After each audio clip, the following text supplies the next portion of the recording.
Have you ever found yourself trapped in a conversation that felt like a waking nightmare? It starts with something simple. Maybe you asked a direct question or expressed a small dissatisfaction, but 3 hours later, you're sitting in the same spot, exhausted, eyes heavy, head throbbing, and most frighteningly, you can no longer remember how the conversation even began. The person in front of you hasn't stopped talking for a single second.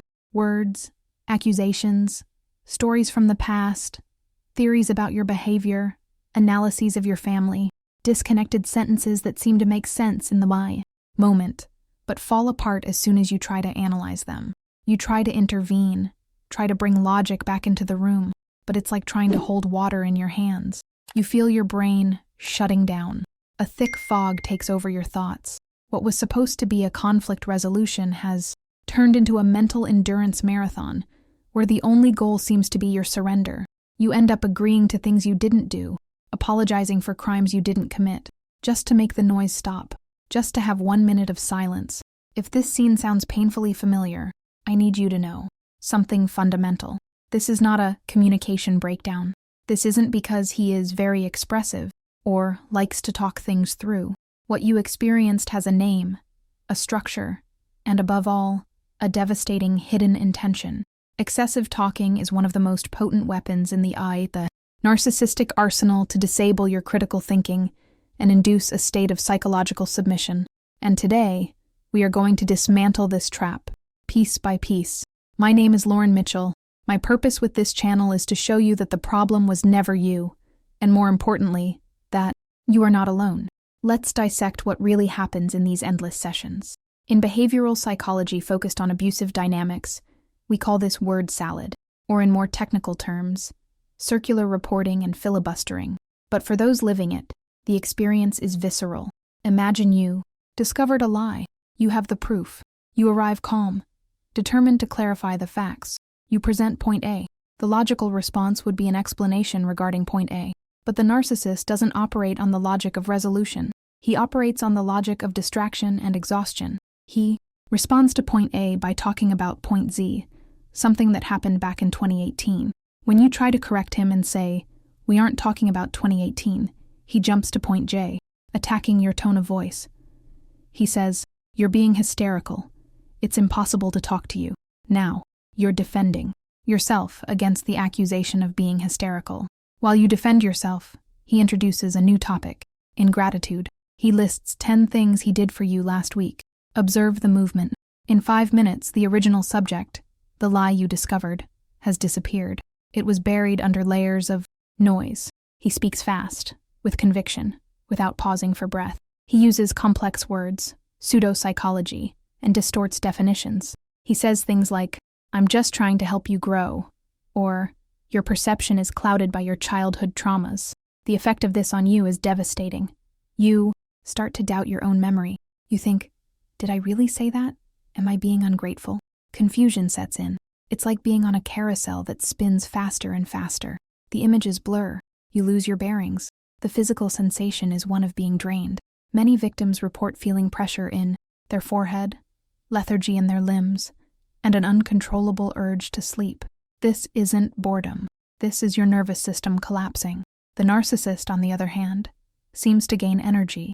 The more you wither, the more he grows, the more eloquent he becomes. He is feeding off your confusion. This scenario is not accidental. The goal is not to be understood. The goal is to confuse in order to control. If you cannot understand what is happening, you cannot defend yourself. And this is exactly where your brain biology starts playing against you, skillfully manipulated by the incessant flow of words. To understand why you feel paralyzed in the face of this talking, we need to look at how the human brain processes information. Imagine your brain is a sophisticated computer. Your main processor for decision-making, logic, critical analysis, and emotional regulation is the prefrontal cortex. This is the part that says, "This is a lie. This doesn't make sense. I need to get out of here." However, like any processor, the prefrontal cortex has a bandwidth limit. It can only process a certain amount of information per second. When the data input drastically exceeds the processing capacity, the system crashes. In cybersecurity, there is a type of attack called DDoS, distributed denial of service. Hackers send millions of fake requests to a server simultaneously. The server, trying to respond to everything at once, becomes overloaded and crashes. It goes offline. The narcissistic talk is a human DDoS attack directed at your brain. When the narcissist speaks non-stop, jumping from topic to topic, mixing accusations, irrelevant facts, and lies, he is flooding your prefrontal cortex with more data than it can process. Your brain desperately tries to analyze. Sentence 1. Lie. Process the emotion of sentence 2. Insult. Retrieve the memory of sentence 3. Distortion of the past. But before it finishes the first task, 10 more sentences have already arrived. The biological result is that the brain enters survival mode. The prefrontal cortex, your logical, and critical part, begins to shut down to save energy. Brain activity migrates to the limbic system, the emotional and reactive part. In this state, you lose the capacity for complex critical thinking. You can no longer form logical arguments. You temporarily become dumb, and this is what generates the sensation of brain fog. You know something is wrong, but you can't articulate what. The narcissist intuitively knows that if he keeps talking, you will eventually break. Not because he is right, but because your biological hardware was not built to withstand this level of continuous noise, without processing pauses. He wins by attrition, literally hijacking your neural capacity to discern reality. Now that we understand the biological mechanism, let's dive deeper into the content of this speech. What makes the narcissist's discourse so hard to dismantle in the moment? It is a technique we will call the illusion of logic. If the narcissist only said absurd things, e.g., "The sky is green, I am a god, you are an ant," your brain would reject the information immediately. But the manipulation is more subtle. Word salad is a toxic mix of 10% truth, facts that actually occurred, 40% distortion, wrong interpretations of those facts, 30% projection, him accusing you of what he does, 20% pure fabrication. He takes a real fact, you arrived late for dinner, and builds a castle of lies on top of it. You arrived late because you don't respect me, just like your mother didn't respect your father, which proves you have a personality disorder that prevents you from loving. The presence of that grain of truth, "I really did arrive late," works like a hook. Your brain validates the first part and, by inertia, tends to leave the door open for the rest of the toxic trash to enter. He uses a grammatical structure of cause and effect that sounds logical, but isn't. This creates a hypnotic trance effect. In hypnosis, one of the techniques to induce a trance is confusion. The hypnotist says contradictory or complex things to occupy the subject's conscious mind, leaving the subconscious open to suggestion. The narcissist does exactly this. While your conscious mind is busy trying to decipher the impossible logic of his speech, he is planting suggestions in your subconscious. You are crazy. You are the problem. No one else would put up with you. Your memory is flawed. You stop fighting the arguments and start fighting the feeling of unreality. You start over-explaining yourself. Jade, justify, argue, defend, explain, which only gives him more ammunition. He takes every explanation of yours, twists it, and throws it back into the salad. It is an architecture designed so that you never reach a conclusion. There is no end to a conversation with a narcissist, because the goal is not to get anywhere. The goal is to keep you spinning in the maze until you accept his version of reality as the only possible way out. We have reached the deepest layer. Why does he need to do this? Why spend hours talking, screaming, whispering, arguing? What does he gain from this besides seeing you exhausted? Excessive talking is a primitive defense mechanism of the narcissistic ego. Silence is the narcissist's greatest enemy. In silence, there is space for reflection. In silence, the truth has a chance to emerge. In silence, he might be forced to look inward and see the void, the shame, and the insecurity that live there. To avoid this internal confrontation, he needs to fill the external space with noise. While he is talking, he is in control.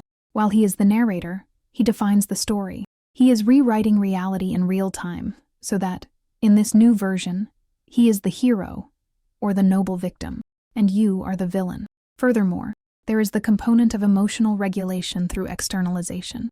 The narcissist feels constant internal turbulence, envy, rage, fear of inadequacy. He doesn't know how to process this, so he uses speech to vomit this chaos onto you.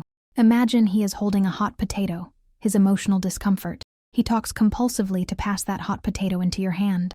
When he accuses you of being unfaithful, a liar, or unstable, he is taking what he feels about himself and pinning it on you. Upon seeing you cry, despair, and become confused and exhausted, he feels a perverse relief. He feels lighter. He has discharged the toxicity. He regulated his own nervous system by dysregulating yours. It is pure energetic vampirism. He sucks away your peace to feed his ego. This is why, often after hours of verbal torture, he suddenly seems calm, happy, and asks, "What's for dinner?" He feels great. The process worked for him. You, however, are destroyed. He used your body and mind as an emotional trash can. Understanding that the talking is not communication, but rather a mechanism of attack and defense, changes everything. You have been trying to listen, understand, and respond as if you were in a normal conversation, but you aren't. You are on a battlefield where words are smoke, grenades. Your freedom begins the moment you stop trying to decode the salad. You don't need to understand what he is saying. You don't need to find the logic, because it doesn't exist. You don't need to defend yourself against auditory hallucinations designed to drive you crazy.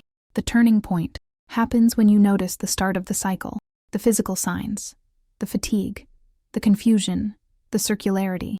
In that moment, instead of leaning in to listen more closely, you must pull away internally. Visualize a glass wall between you. You see his mouth moving. You hear the sound, but the meaning does not reach you. You protect your prefrontal cortex by refusing to process the garbage. Use short, disengaged phrases. "I understand that's how you see it. I'm not going to discuss this right now. We've already talked about this."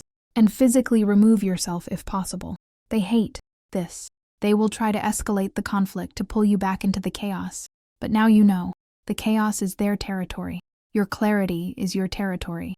Do not surrender your sanity trying to explain colors to someone who chose to live in the dark. His silence may never come, but your internal silence, that place where you know who you are and you know that all of it is a lie, that silence is non-negotiable.